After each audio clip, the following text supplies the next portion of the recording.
আর কাঁচা চলো ভাঙতি দেন 500 আছে না টাকা সোজা হয়ে টাকা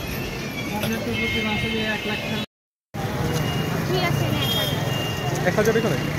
আমরা আজকে কত টাকা খরচ করবো কি কিনলাম বলো তো জাস্ট জিনিসগুলোর দাম কি জিনিস খেতে মন যাচ্ছে